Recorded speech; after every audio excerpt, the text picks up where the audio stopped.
আসসালামু আলাইকুম এভরিওয়ান। সবাই কেমন আছেন গাইস? আশা করি সবাই ভালো আছে।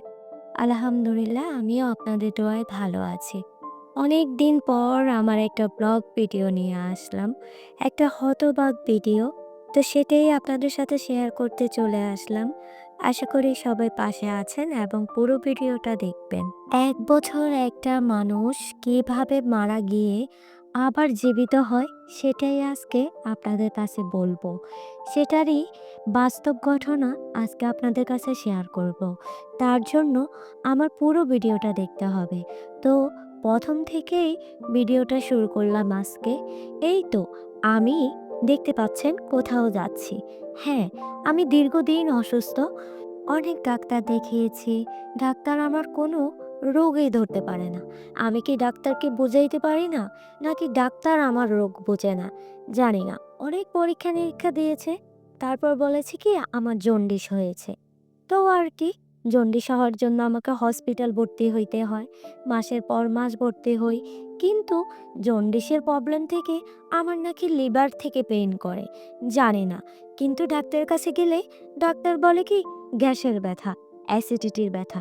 কি করব?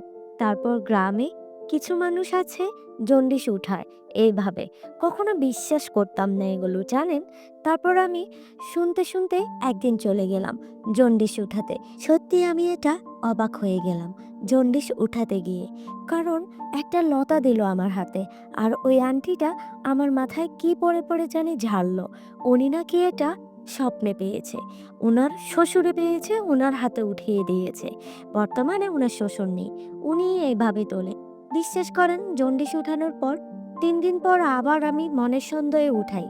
কিন্তু ৩ দিন পর আর আমার আর কোনো জন্ডিস ওঠে না। কিন্তু আমি যখন জন্ডিস তুলি একদম হতবাক হয়ে যাই। একটা লতা আর একটু চুন হাতে ঘষতে দেয়। লতাটা কানের মধ্যে থাকে আর ওই হাতটা চুবিয়ে রাখি। উনি ঝাড়ার পরেই আমার জন্ডিস একদম ভিতর থেকে বের হয়ে আসে। দীর্ঘদিন ভালো থাকি। ভালো থাকার পর আবার আমার সেই ব্যথা। কেন এত ব্যথা বলুন তো? বাসায় চলে আসি জন্ডিস তুলে নাস্তা করে আবার ডাক্তারের কাছে যাই। তো চলুন ডাক্তার কি বলে ওইখানে শুনি। কারণ আমার আবারও বুকে ব্যথা হচ্ছে।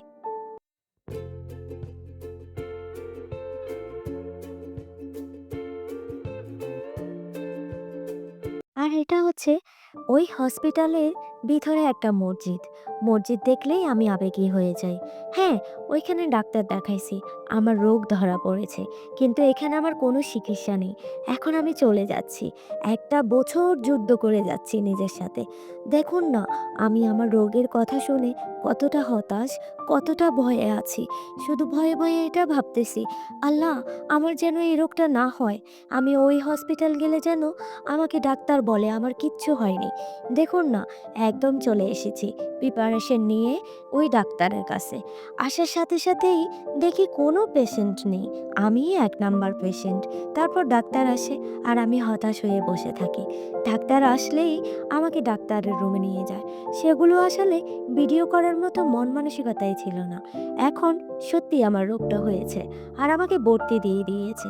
দেখুন, কিছুক্ষণ পর, কিছু ঘন্টার পর, মেবি ৬ ঘন্টার পর আমার অপারেশন হয়ে যায়। আর এই তো আমি একটা কেবিন নেওয়ার পর এই যে শুয়ে আছি। এখন কিন্তু আমাকে অপারেশন করা শেষ। আমি বেডের মধ্যে অচেতন অবস্থায় আছি। কিছুই জানে না। এইটুকু ভিডিও আমার ক্লিপ আমার অ্যাডমিন নিয়ে রেখেছিল যে আমার ফেসবুকগুলো দেখে। যাই হোক, দেখুন না একদম মৃত হয়ে আছি। একটা বছর আমি এই যুদ্ধ করে যাচ্ছি। একটা বছর পর যদি এবার আমি একটু মৃত থেকে জীবিত হই, এখন আমি ৫ দিন পর রিলিজ হয় আমার। কিন্তু এখনও বর্তমানে সেলাই কাটেনি। রিলিজ হওয়ার পর এই যে হসপিটাল থেকে বাসায় যাই। ওদের কিন্তু সার্ভিসিং অনেক ভালো ছিল। আসলে রোগীরা সেবাতেই অর্ধেক ভালো হয়ে যায়। যাই হোক, আমার কি হয়েছিল শুনবেন না? হ্যাঁ, আমার পেটে পাথর হয়েছে। আর বর্তমানে আমার খাবার এই তো সিদ্ধ খাবার আর এই টিপনি ভাত। আর অনেক মেডিসিন খেতে হয়। তো সবাই আমার জন্য দোয়া করবেন। এই ১ বছর পর আমি এই যে এখন একটু জীবিত অনুভব করতেছি এবং আপনাদের মাঝে ফিরে এসেছি। আশা করি আপনারাও আমার পাশে থাকবেন সেই আগের মতো। আমিও আপনাদেরকে ভালোবাসা দিয়ে ভরিয়ে থাকবো এবং আপনাদের পাশে। তো আজকে ভালো থাকবেন। অন্যদিন দেখা হচ্ছে। আসসালামু আলাইকুম।